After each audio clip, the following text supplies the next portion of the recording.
Meron din akong kunting tundan dito. Latundan, ayan o. Latundan yan. Yan, tapos straight in dun sa gilid. Tapos ito na yung aking lakatan. Ayan. Siguro ito mga 6 months to. Ito. Kasi na-delay ito siya. Na-delay. Na-stress sila sa langka. Siguro kukunin namin yung langka. Kung papayag ang may-ari. Kasi lahat ng mga kahoy ay may may-ari dyan. Ang laki na lang natundan, oh. Ayan.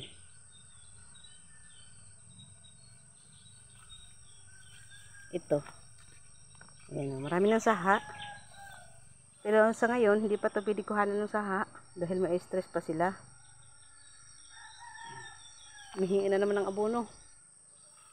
Ayan. Meron ako tinanim tubo dito. Itong tubo na ito ay napakatamis. Ayan. Ito ang magandang saha para tanim. Pero hindi siya pwede kuhanan. Kasi pag kinuha mo to, ay masisira ang puno. Kasi doon, may ginawa ako doon eh. Marami akong kinuhang saha. Namatay yung puno at nanilaw. Nakasakit. Kaya sa pagkukuha ng saha or subwal, ay dandahan tayo. Huwag tayong masyadong Yan. Yan. Nakahabol ang iba. Mas nauna yung malaki. O yan, maliit pa yan ng isang araw.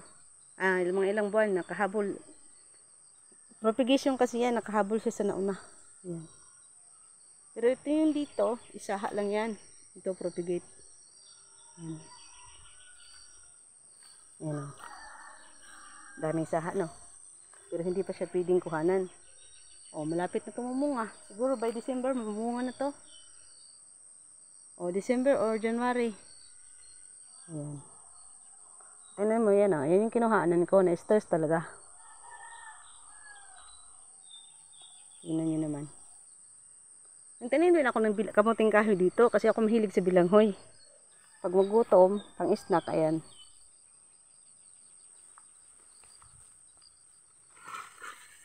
Ayan o. Hindi-unti na siya nagkakalaman. Ayan. Masarap pa naman itong kamuting kahoy na to. Masapog.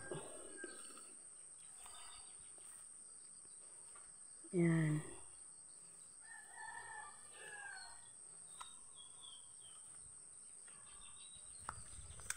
Ayan po.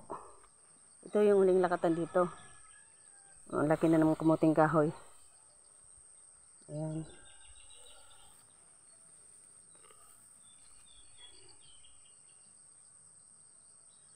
Ganda, diba? Puryo-buyag. Mayroon din dito. Saba. Kasi ang plano namin, kukunin namin yan kasi may sakit na.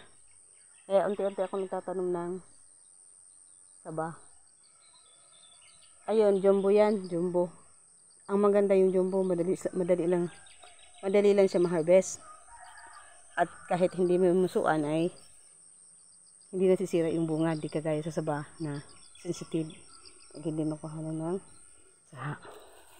Hanggang dyan po yan. Kita nyo yun po yung nilinisan. Pero susukatin pa yan. Kasi dun sa kabila kukunan ng isang hektarya. Ayan. May sagi. Ayun, may mga mais. Ako, kailangan na pala itong isprehan, oh. Siguro isprehan ko to. Para hindi maano yung mais. Kasi pag hindi ko ito isprehan, kawawa naman sila. Panay na lang ang guna or haban. Ito dito, gusto ko sana ilipat dito sibuyas kasi matabang lupa. Kahit hanggang dito lang. Mataba ang lupa dito, oh. Yan. Yan.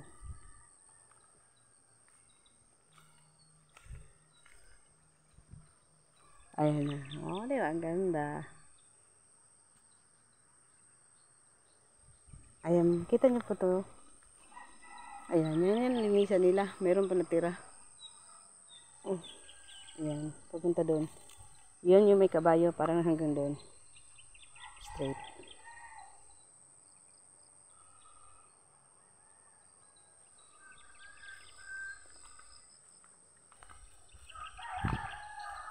And that's for today's video. Thank you for watching.